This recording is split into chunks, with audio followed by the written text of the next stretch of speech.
Einen wunderschönen guten Tag. Good afternoon, ladies and gentlemen, and welcome to another great Zurich Film Festival Masterclass. Thank you very much for coming. We have an Oscar-winning director here with us today as a guest, and as always, what we would like you to do is basically, if you have a question, please raise your hand, and we're going to hand you a microphone, and then just stand up. It's going to make it easier for us to basically see and listen and talk to you. And fire away with your questions, and most importantly, have a great time. So please welcome our guest today, Oscar-winning director Jean-Jacques Annaud.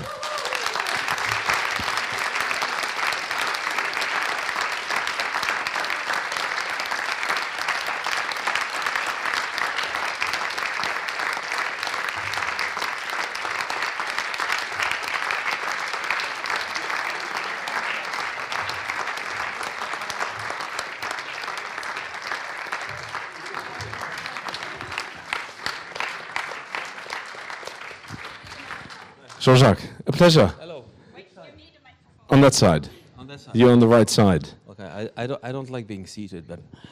You want to stand up the whole time? I'll try my best. I mean, you can. I'll stand up. Do you mind me sitting though? No, you know, usually directors, they sit in this armchair with their name behind. I never use those things. Okay, Yeah. good. We can do it standing up for the next hour if you want to, if that makes you more comfortable. We'll see how it goes. Okay, fantastic. Welcome, first of all, to Zurich. By the way, you probably heard about it. It was Jean-Jacques' birthday 2 days ago. No, yesterday. I had many of those over the years, you know. Thank you. Thank you for coming to Zurich on your birthday. We already celebrated your premiere, your new movie, Wolf Totem, in 3D. Right. The crowd was very excited about it. Why is this movie so special to you? I mean, you've been working on it for quite a long time. I had, since childhood, a fascination for exotic places. Because, I was born in a small, nice, peaceful suburb south of Paris. But there was no perspective. It was charming, a little house with flowers. I had a little dog. I was the only child. Everything was fine. Something was terribly missing, adventure. My little street was going to nowhere. The only exaltation that I had was on Sunday with Mum and Dad when we were going to cinema. And that was a big screen opening and adventure. But anyway, we had very few books at home, but one was about China. As a matter of fact, I was almost shy to go to Asia. I remember being invited in India, in Japan, in Taiwan, and I would say, no. I want the real experience, and for me, the real experience is making a movie. First movie I did in Asia was called The Lover Lama, from Marguerite Duras' best book. Thank you. Thank you. And after that, I didn't know what happened to me. For a year, when I was back to France, I couldn't eat French food, although I love French food. But I wanted to carry on with my Vietnamese food. And then I remember saying to my assistant, I said, find me material. I want to go back to Asia and understand better why is it that I love it so much. And I remember the next day I said, find something about the spirituality of Asia, because I'm a very rationalistic person, but I love people in temples. Yeah, I do. I love religion, but not for me, but I respect religion. When I did The Name of the Rose, it was for one of those reasons. And then this is how I got involved with 7 Years in Tibet. 7 Years in Tibet, which was this true story of this Austrian mountain climber, was a perfect thing for me to meet with one part of Asian spirituality. Unfortunately, the movie did very well in the world, but irritated very much in China. And I was not welcome in China. I was always worried when I was changing plane in Hong Kong that something not nice would happen to me. And then I had another adventure. I did a movie called Two Brothers that I shot in Cambodia, where I had again a great, wonderful experience. I lived a year in Cambodia.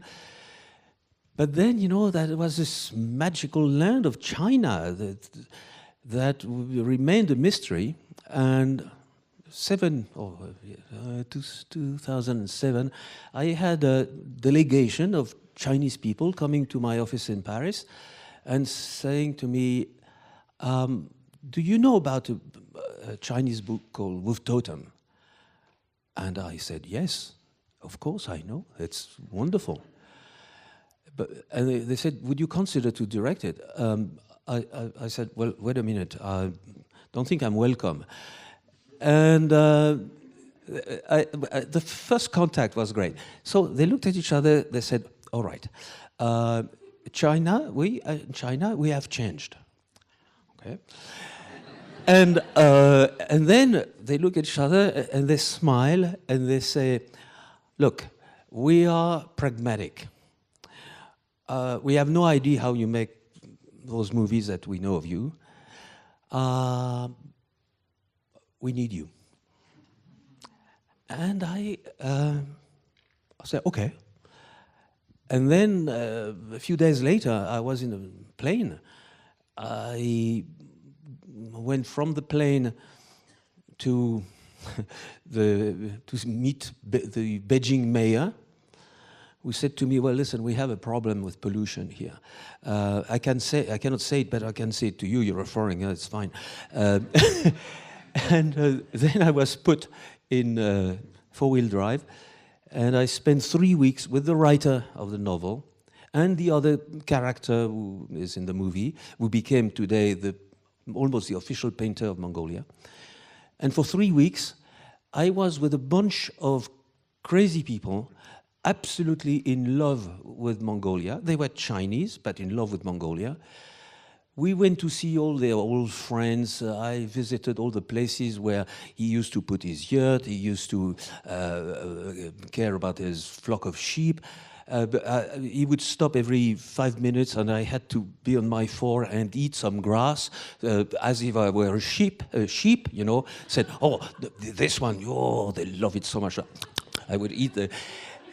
It was amusing, it was bizarre, it was warm, and I could not believe that we were, because, you know, in China, usually when I do scouting in Europe, I have an assistant, a driver, and that's about it.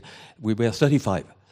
So in China, you multiply things by 20. And then I was with that group of guys. We got drunk every evening because we were in Mongolia, so we had to, you know, do the symbolic thing, put your finger, give a drop of liquor to Tengri, and then another to your ancestor, and then another to yourself, and then you go zoig and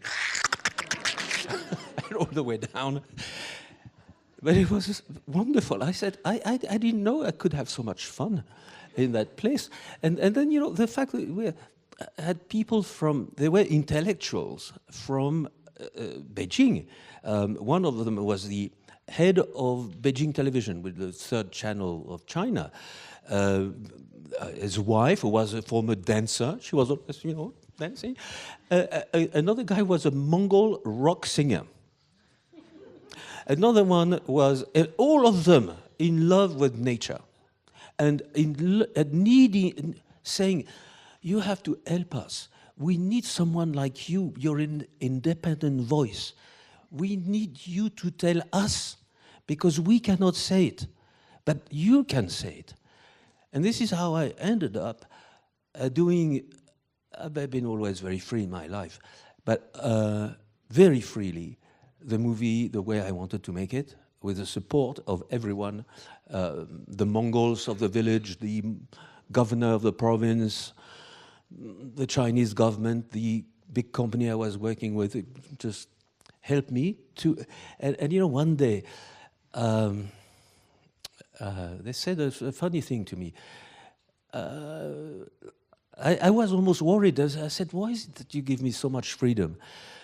And they said, well, because we understand you love us, and we're very touched with that, so we trust you. Go ahead, do what you want, and we need what you want. We need your voice. And they said it again. And until today, this is what happened. Strangely enough, you may have heard yesterday that this movie represents China for the Oscar race. So I represent China. I'm glad, I'm very honored. Years ago, my first movie I did in Ivory Coast, and I did get the Academy Award for Best Foreign Movie with, that was many years ago, but it was for Ivory Coast. And my producer, a man from Switzerland, Arthur Cohn, called me, said, no, don't come, because people think you're black, and they would be... I swear, they would be disappointed if they see you. Anyway, you know, it's quite.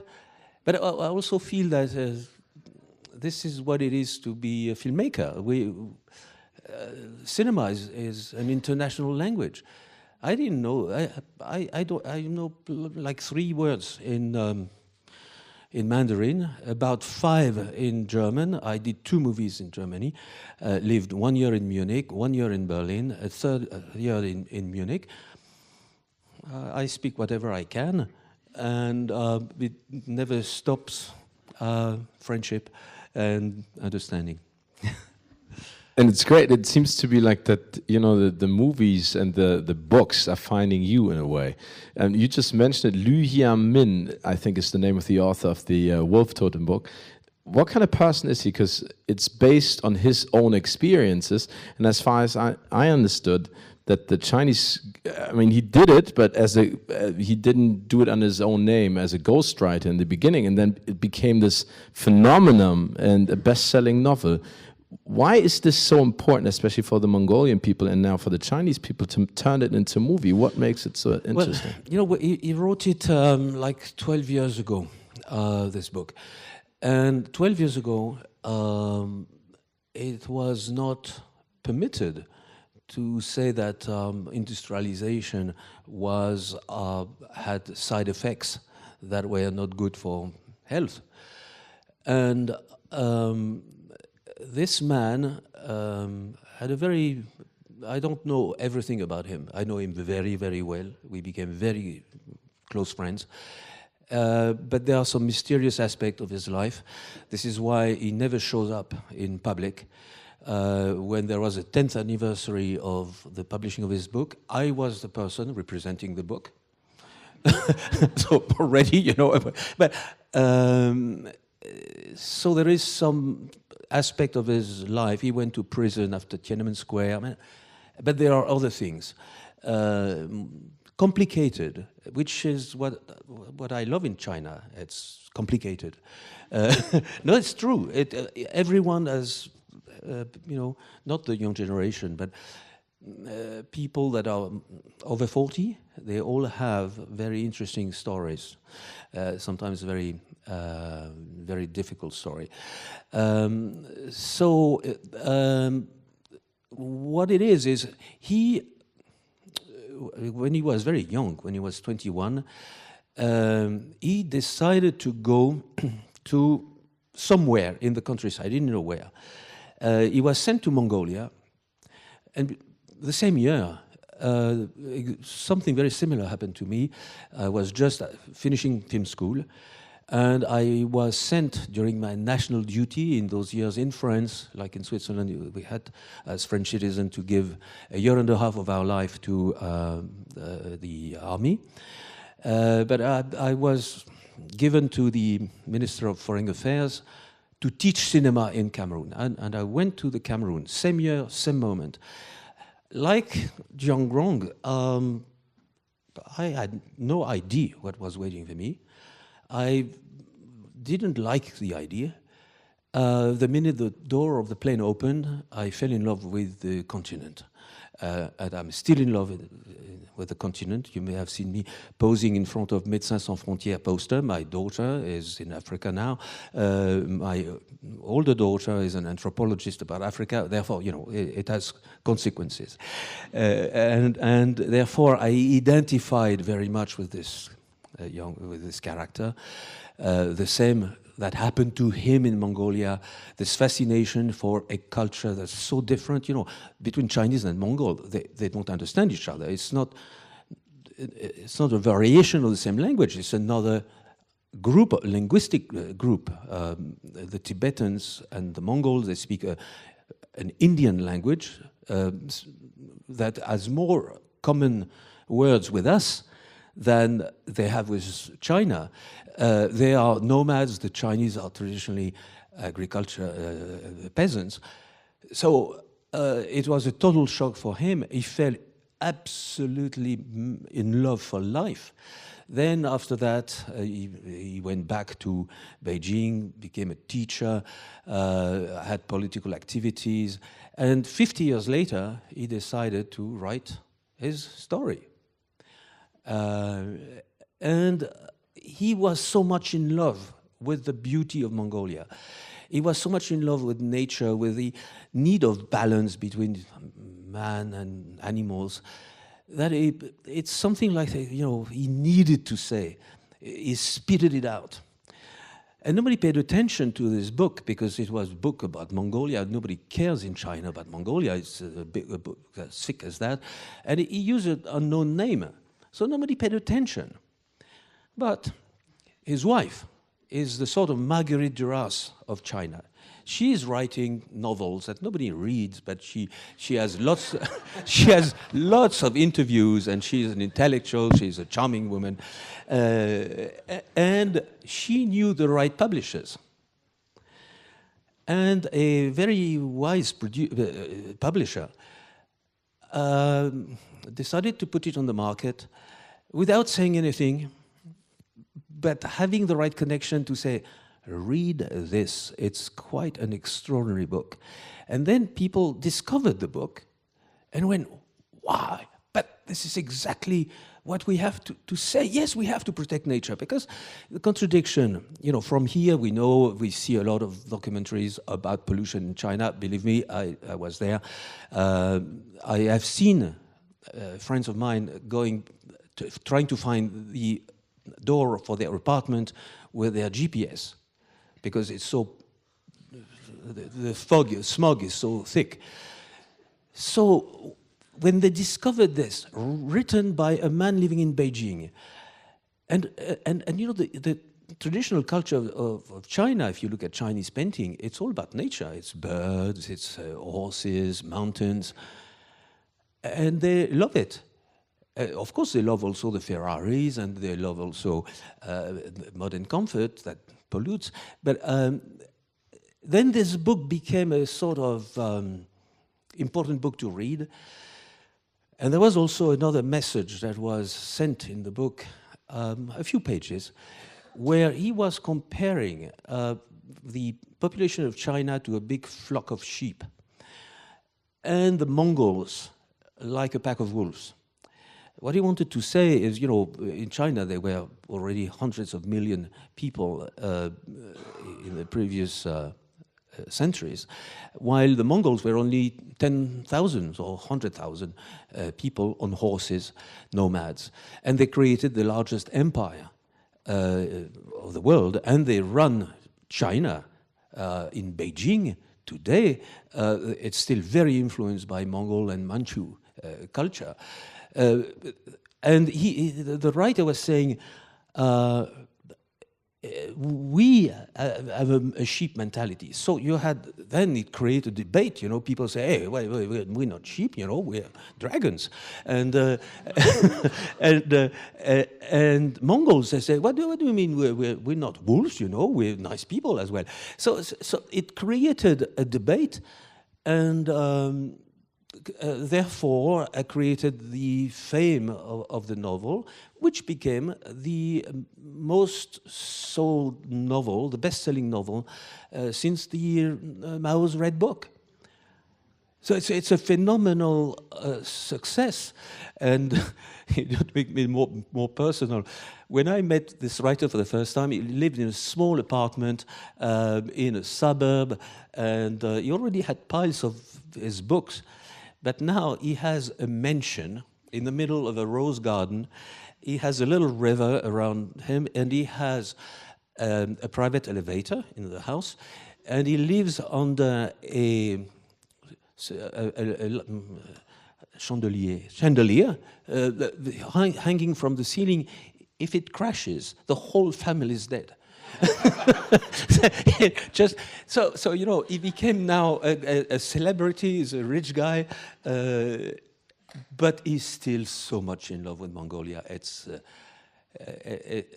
It makes me really happy to see when he starts speaking about Mongolia. I can't stop him. And when you start speaking about balance of nature and man, how important it is to have bugs. Nobody likes bugs, but we need bugs, we need mosquitoes, we need ants. If not, nature gets off balance and it's a catastrophe. About Mongolia, I can tell you that not a few weeks ago I was in Beijing, and suddenly the wind was blowing from Mongolia. Couldn't see where we were going because the grassland becomes a sand dune. It's like the Sahara, and the wind is blowing because no wolves means many rats, and the rats, they pull out the grass and then kill the prairie. It kills the grass, it kills the grassland. And I've seen, between the moment I picked some location, a few locations I couldn't shoot anymore because the grass had disappeared. So, and all that because no more wolves, no more predators. And the other predator is the falcon and the eagles. But unfortunately, there is a big market in Qatar, in Saudi Arabia for those. And I've seen a lot of people wearing the Qatari suit in Land Rovers in Mongolia, capturing illegally those other predators. So today, no more predators, just rats. And an ecological possible disaster to come. Jean-Jacques, keeping all that in mind, what you just said about the book and the love of the author to Mongolia, and giving, you know, that the Chinese delegation basically said, listen, we want you to take creative freedom and do what you think you should do in telling this story objectively. Did you feel pressured? Because, you know, if you see someone so in love with his country and with the story, especially with the background that this whole thing has, did you feel at first you were like, wow, this is great, thank you for the honor, but on the other hand, this is probably... No, but I feel that the only thing I can do is either refuse, or if I do it with a sincere heart. You know, just... I'm asked to say what I want. Okay, I'll say what I want, and I'll say it the way I want. And when I do something like that, I'm always certain that I'm going to get some people thinking, oh, yeah, I'm used to horrible reviews anyway. No, it's true. You know, when I did The Name of the Rose, I had so many bad reviews saying that I betrayed the book, that I cut a number of scenes. Of course, the book would require about 50 hours of reading, and it's a 1 hour, 55 minutes movie. So you have to... I thought it was brilliant. but you know, in those days, more than half of the reviews were horrible, and the other half was very bad. So now, you know, I'm saying, okay, people are forgetting that. I still get a lot of, I'm hearing a lot of nice things. And I had the same with The Lover. So it was not the book. No, yeah, of course it's not the book. But I always remember one day Umberto Eco said to me about The Name of the Rose, he said, well, you know, if some idiot tells you that it's not the book. Tell them that they don't have to go to university to understand that a film is a film and a book is a book. But he said, recently I said yes to a person who is a sculptor, and he wanted to make a sculpture called The Name of the Rose. And we're going to get reviews saying the statue is not the book. So, you know, knowing, as you've been saying it, you are going to do it with a sincere heart, and you are ready to do it. What were the challenges in, you know, capturing the theme and the vision and the philosophy of the book? What did you do then?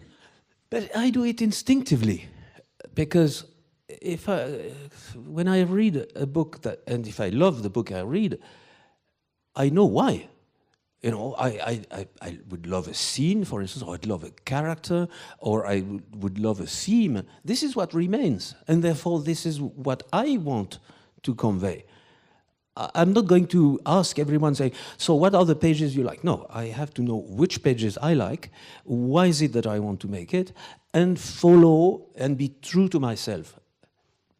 You know, if you start betraying yourself to please so-and-so, to adapt it for a wrong cast, for a financier that wants this movie to be shot in Taiwan because he has financing parties in Taiwan, I mean, you're lost. You know, just go with what you feel, be honest, and then if people say, I don't like your movie, well, it's fine. Sorry, I did the best. You know, sometimes some people cross the street and say, I don't like your face. I'm saying, sorry. I'm sorry. I'm very sorry. It's only mine, and they probably want to. Yeah, I even had one day of going out of the main story, but one day I was at the Nice airport, and there is a guy that looks at me. I'm picking my bag at the belt, and this guy was his girlfriend. He comes to me and say, "Are you that fucking idiot that did this stupid movie, The Bear?" I'm saying yes. He says, "What a shame to do such horrible movies." I said, "Sorry, sir, I can reimburse the seat." So he said, yes. So I have change. And I give him, he said, but I was with my girlfriend. I said, I understand, you have 20 euros. He goes to his girlfriend like this. Comes back, he said, what about barking? And I had another 5 euros. I gave him, fuck you. He said, he took it and went to his girlfriend. So you see, you don't always get compliments. But I did the movie I wanted. He didn't like it. It's the rule of the game. What was the question? No, I was saying with all the things that we talked about the movie, and that you basically said, I'm going to do it with a sincere heart. What did you do in sort of preparing it? You said you wanted to do it in Mongolia.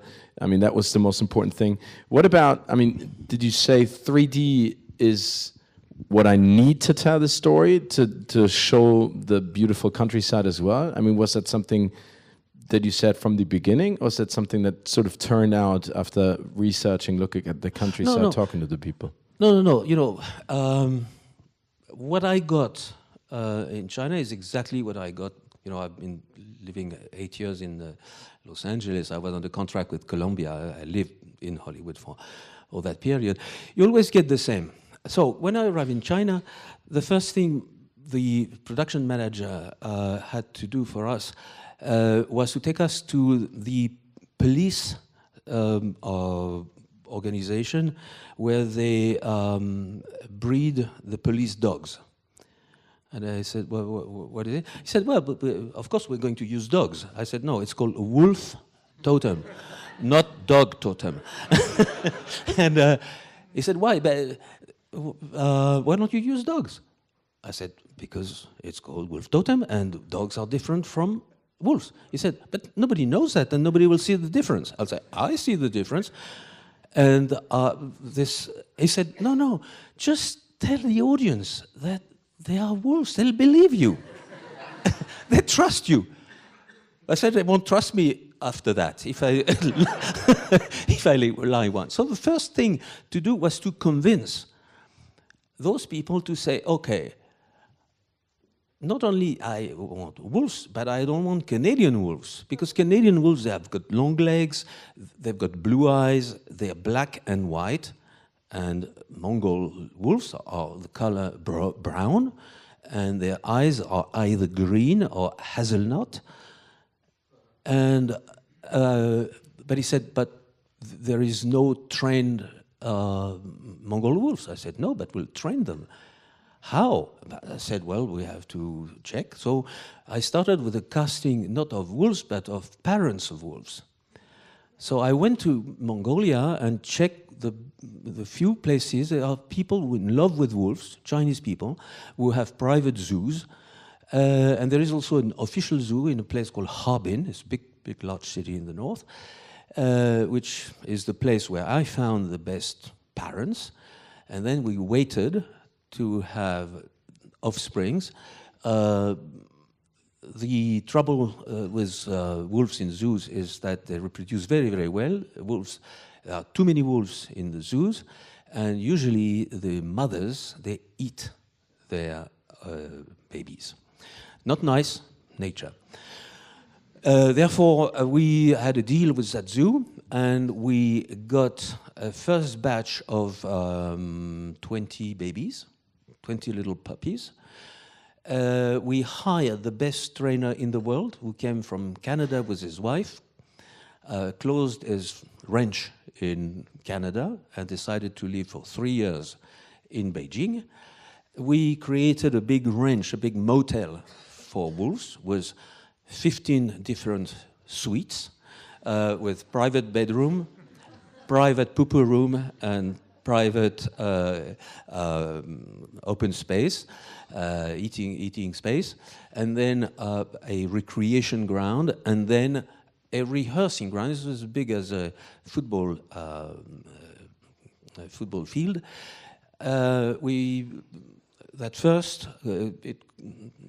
That alone costed $100,000. And my producers, they followed me.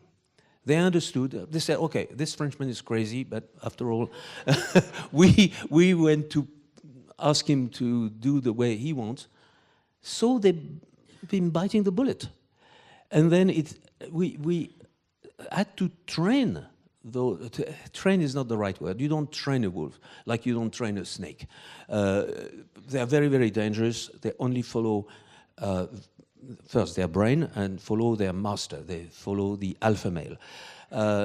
So it's easy to train a tiger. It's easy to train a bear.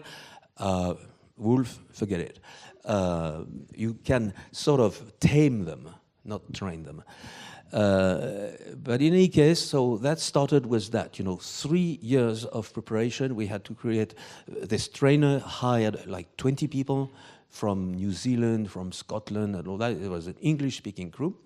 By the way, all those wolves followed him in Canada.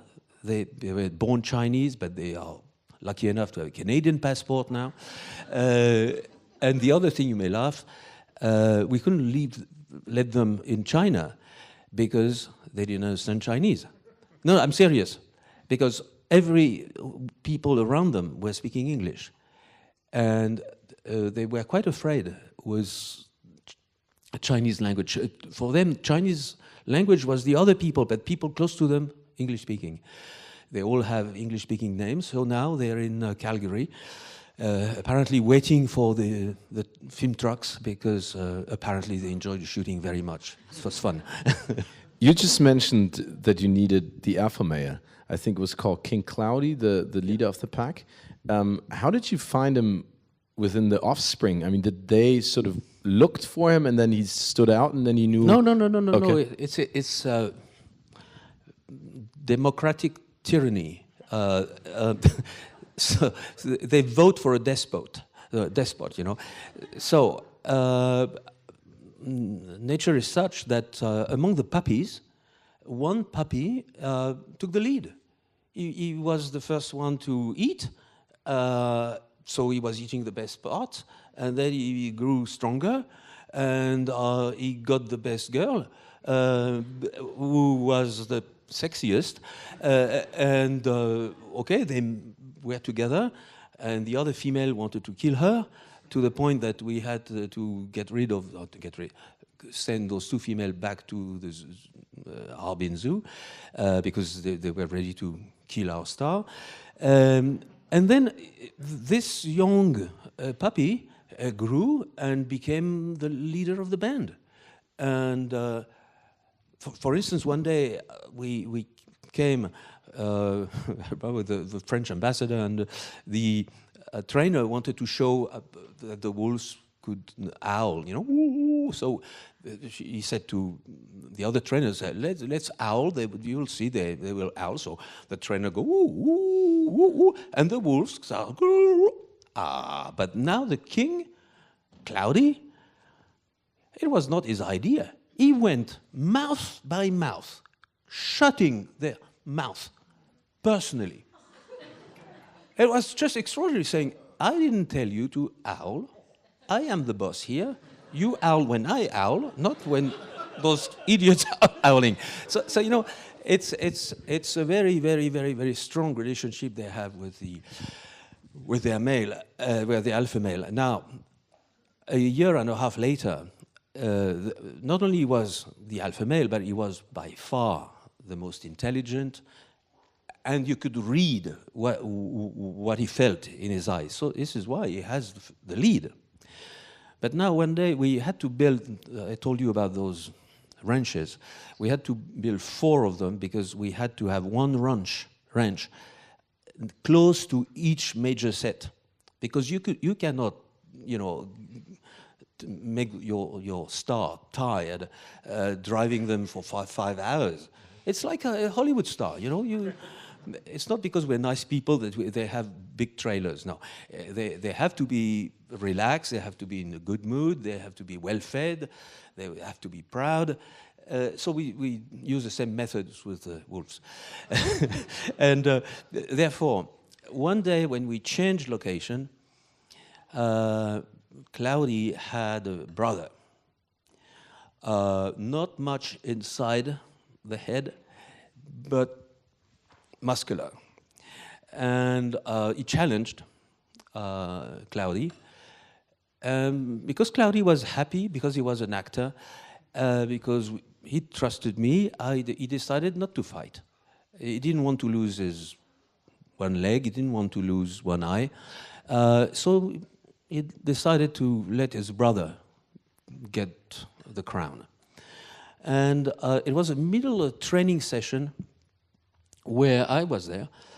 They had to go through a tunnel because, you know, wolves, they dig dens inside the ground, but they're always very hesitant to go into something that they didn't dig themselves. They would think it's all maybe a trap, you know. But Cloudy was used to do it, so Cloudy would just go boom, like this, you know. Now, we have the pack who's looking how the new king is going to deal with that situation. And the new king may be strong, but he doesn't dare going into the tunnel. So you see all the others, the other wolves, we're talking about like 20 wolves, you know, they're all looking at each other like us, you know, when you see on television, it's the new president, you go, oh, shit. oh. So, you can read this expression. And it lasts for like 10 minutes. He hesitates. He doesn't know how to make a decision. He's weak. He's up. And there are now 2 young guys, you know, young wolves, who come, and you can read in their eyes. They say, Majesty, can I show you? It's safe. I can do it for you, and you'll follow me. So of course, he's the king. So he goes, no way. So now, he's so embarrassed that he has to go. And he goes, he's trembling. It goes through. And then, that's the other side. He appears on the other side of the hall. And now, well, the others, they understand that, okay, now it's the king. And he understands he's the king, he did something remarkable. You know, wolves, they always have their tail like this. Oh, now he has the tail like that. And all the wolves, we were saying, oh, shit. They look and they say, okay, time to go. And they all go and lick his ass, physically. And I remember saying to my trainer, I said, I've seen that before.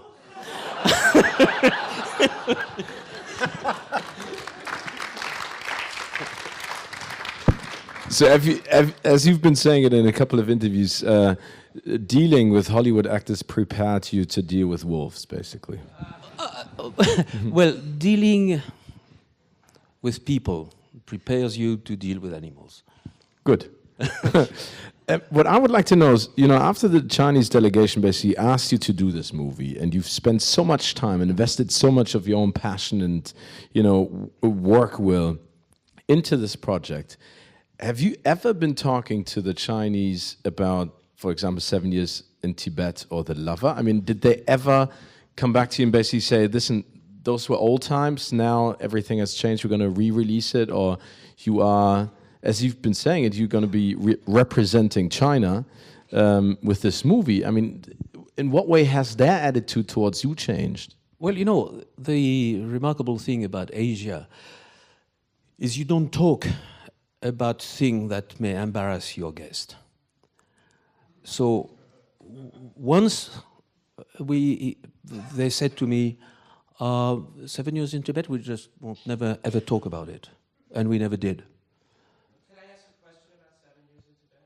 Yes, of course, sir.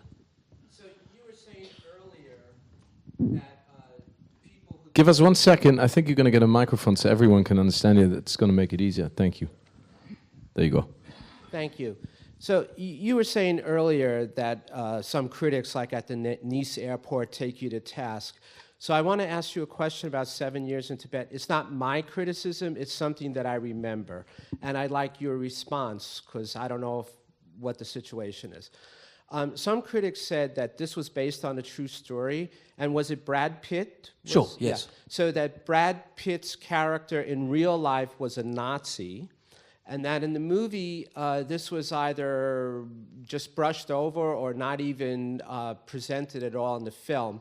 And so some people criticized the film for covering up the fact that the lead character was a Nazi. Well, you know, the whole controversy came before the movie opened, way before. I remember there was cabal in Los Angeles about people accusing me to make a movie about the greatness of a Nazi hero. And I said, no, it's the story of a transformation. It's a story of a redemption. Nobody complained about the book, by the way. When the book opened, nobody even realized that you could not be, in those days, allowed to leave Germany if you were in a mountain climbing expedition, if you didn't have the Nazi card in your pocket. It was like in the Stalinian times, you know, everybody was a communist, even if you're an opponent. Now, I do believe that Heinrich Harrer was like 90% of the young people in Germany in those days, pro-Nazi. He definitely belonged to the Nazi youth, and I suspect that he was sincere in his beliefs. But if you have seen the movie, you probably remember that it's the story of a rather bad guy. He's not a charming man in the beginning of the movie. And precisely, the story tells how this guy was selfish, was a bit pretentious, whose past, you're right, we don't have a beginning, If I had known that we would have this controversy, I would have shot a beginning with him being a young Nazi. It would have been even a better story. Becoming, being a Nazi and then educating the Dalai Lama and becoming, after that, for the rest of his life, not very far from here, in the other side of the border, he has a temple. He's been an activist in in Buddhism. It's the story of a transformation. And this is what I like in movies, is take a character who changes. If it's a character that doesn't change, then I'm not very interested because I have no story. Unfortunately, the controversy on 7 Years in Tibet came before the movie was open. I remember people suspected that if Brad Pitt was the hero, it was probably a sort of opera to glorify a blonde hero. And that was not the case, of course. I had a very funny moment in France. I had the privilege to have 2 pages in Le Monde, good newspaper, of a man who was criticizing the film way before it could be seen. But he was giving very, very good comments on Scorsese's other movie called Kundun. And then I invited him to a radio show. And I said, I don't understand. Have you seen my movie? He said, no. But I said, so how can you give such a bad review? He said, because I've seen the trailer. Okay. And I said, but Kundun is not ready yet. Why is it that you give such a good review? He said, because I got the screenplay. I said, how did you get the screenplay? He said, no, I saw on the internet there was the summary, and it's much better because it's the point of view of the Dalai Lama. I said, well, it's another story. He said, yes, but he said, I prefer the story from the Dalai Lama point of view rather than Henry Schauer's point of view. And this is why he gave me a very bad review. So, things are very bizarre. What's nice is all that is forgotten, but it was tough on me because I couldn't speak about the movie. It was all about Henry Schauer being a Nazi, and frankly, I was lacking information about that. The only thing I knew is that for sure he had to be affiliated somehow in that period. If anyone aware of that period would know. I hope I give you the answer. Thank you. What was the name of your movie made in Ivory Coast? Which movie? The one in Ivory Coast? Oh, it was called Black and White in Color. Oh, thank you. Thank you, sir. Jean-Jacques, that brings me to another point. You just mentioned Brad Pitt. You've worked with Sean Connery, Christian Slater, Jude Law, Antonio Banderas. Is that something that you, for example, Brad Pitt, to cast him in 7 Years in Tibet, was it your idea? No, it was his. It was his idea? And with he came to see me. Brad came to see me, yeah. And did you think in that moment, okay, this is going to help me No. to get the movie off the ground, or this is going to make it more difficult? No. I really... I'll tell you what happened. I finished the screenplay on a Friday, gave one copy. In those days, there was no emails and all that. Give one copy to Mark Platt, who was the head of TriStar, one copy to Peter Guber, who was the head of Columbia, and one copy to my agent, Jeff Berg. On Sunday, I received a phone call from CAA, a big agency, and a friend of mine over there, one of the boss, say, "Hey, JJ, Brad loves the screenplay." I'm almost saying which screenplay, and he says the following: "I hope there's no journalist here, because if there are journalists, I won't tell you the story. I may not." No, I won't. No, I'm sorry. I'm sorry, because it's a very sweet story. It's wonderful. To make it very, very short, Brad came, and we both pretended that we were busy for lunch. We decided to have lunch anyway, and at 7 o'clock in the evening, we're still around the same table, and we decided to go ahead. He is a very charming man. I absolutely adore him. We had wonderful time, and I'm lucky enough. So far, I have been always great, wonderful relationship with my stars. But you have to take care of them, of course. They're fragile. What personally would interest me, because I think he's a great actor, but he doesn't do any more movies, is Sean Connery. And your experience with him on The Name of the Rose, because it is a great movie, I think. I remember when I saw it, and I still like it very much. I think that most of the people in the audience like it as well. What was it like working with him? Because he seems to be a very impressive person, and he said, I read a quote that he basically once said, you know, if you hire me, I'm there from 8 to 8, but after that and before that, it's my free time. So I love British actors. I love the English school of acting. They're very different. You know, French actors, they're artists.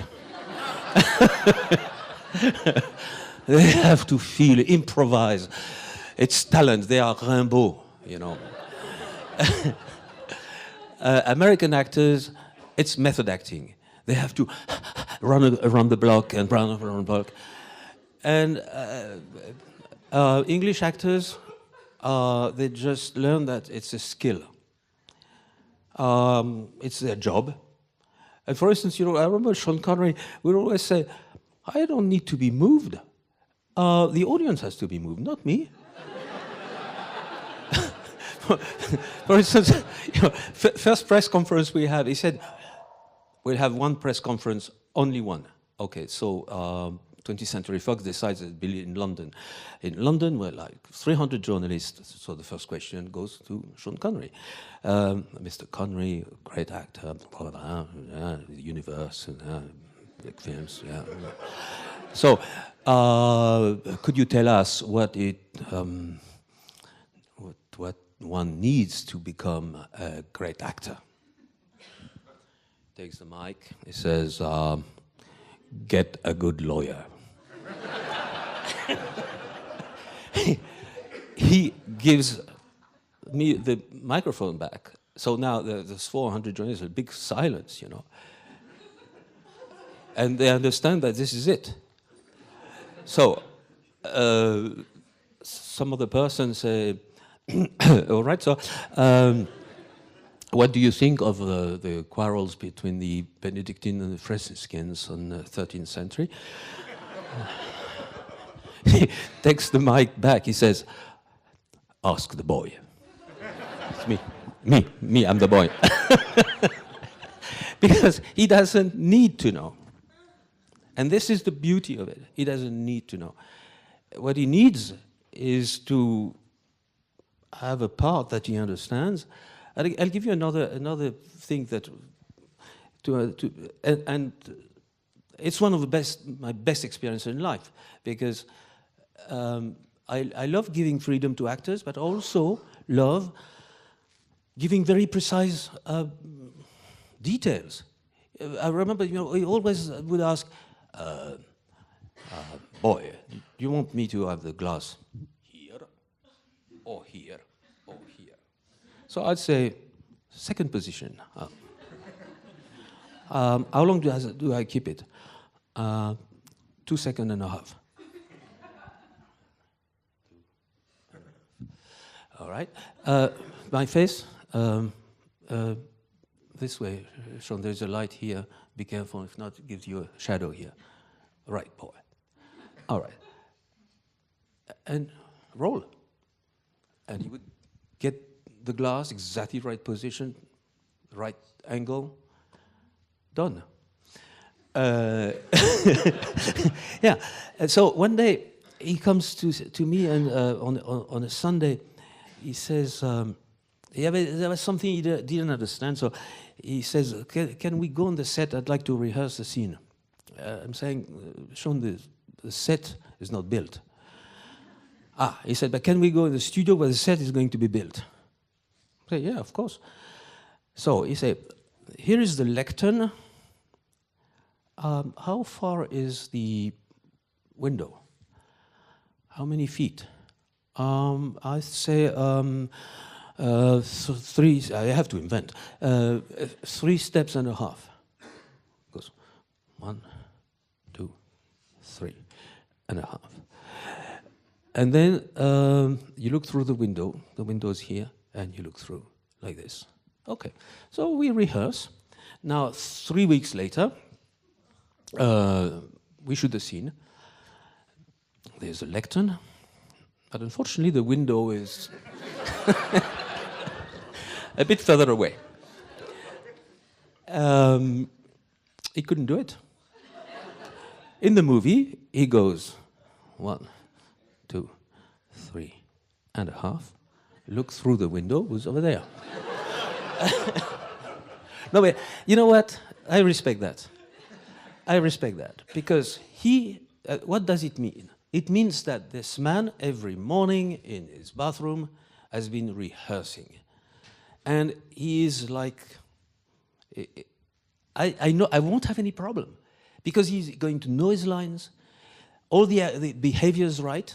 Unfortunately, I gave him the wrong indication. So this is the kind of man he is. I have the greatest respect and absolute love for him. I see him, see them, see his wife and himself every 2 years. We're very shy, you know, because he's a guy, you know. He doesn't want to do movies anymore. He's fed up. He's in a period of life. He likes golf, and he doesn't like the atmosphere of the film industry anymore. He's upset. But very nicely, he's always been saying, "Well, if you need some financing," he's always been very, very, very lovely. I am very moved when I see him. Very, very moved. I love him. Thank you so much, Jean-Jacques. As you've been saying it in the beginning, you had a great childhood, but you needed adventure. You wanted something to happen, basically, get out of that one-way street and go and explore the world.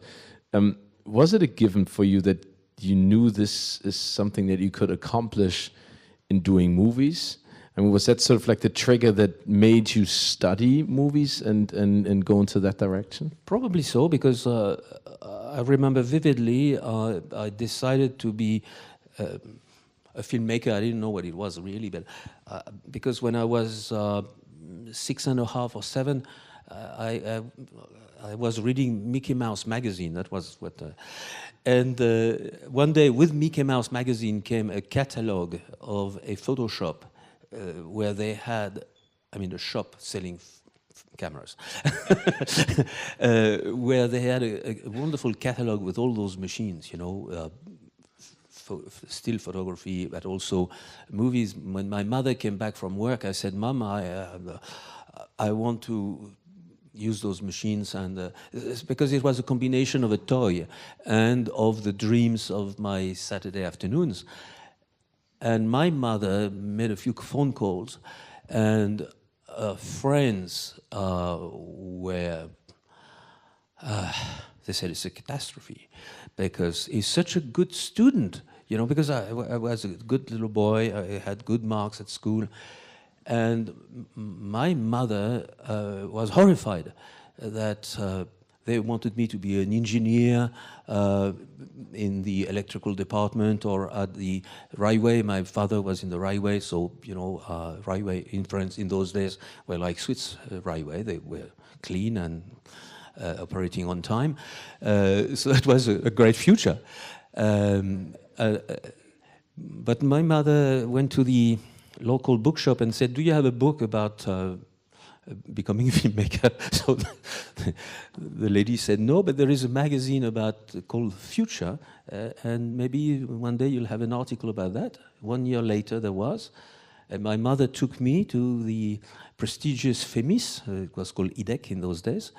And I came, I remember I was very embarrassed because we had a meeting with the manager, the boss, but I had shorts, you know, and I had white socks, but unfortunately one of the white sock was always falling.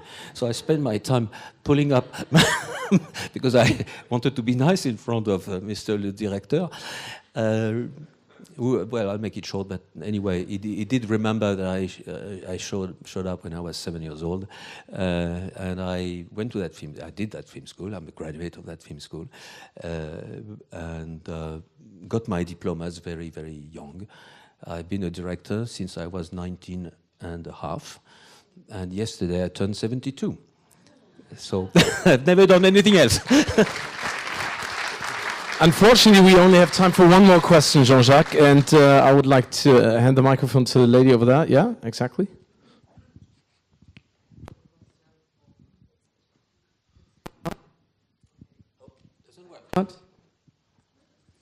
You want to take this one? No, you sit down because it's going to be direct. Oh, you walk over there? Good. One. Okay, I think now it's working. Thank you. I have a question about movie careers nowadays. I've read that you were working in advertising before you went into the film business. If you look at the film business today, how would you evaluate the chances of people who started their career outside the film business and try to get into it later as either a producer or director? Is that more difficult today because of more competition? And how can this step be done successfully? Well, you know, our industry has changed enormously. When I started at school, you could not make even a short film without renting a camera, without film stock, without going to the lab, hiring an editing table. I mean, you needed the hardware. And of course, it was very expensive. As a matter of fact, I did the two schools in France, Louis Lumière, because I was so young, so I did the two. Without those two schools, I wouldn't be here. I was given work by my teachers, and this is how I penetrated, I should say, into this very closed industry. So the huge changes is today, I have in my pocket a camera that would probably can do an excellent movie. If I have a good story, and I could put it on the internet and maybe nobody will see it and maybe it becomes a great event, and then you've got people in the industry who would be interested to make you into a director for a future movie. It's about telling stories, you know. So in a way, it's easier. The problem is that we all have this camera in our pockets, and therefore there is a lot of competition. How do you have access to the media? How do you, well, tell a good story, I think. But let's put it this way. There still is today half of the population wants to be in the film industry. There is even a story in Hollywood about the Pope going to St. Peter's in heaven, and the regret of his life was he was a Pope and not a director. But anyway, it's true. I wouldn't like to be a Pope, though. So you know. What can I say? I also should say one thing. Because of the social media, because of so many television channels, cinema has changed vastly, as you can know.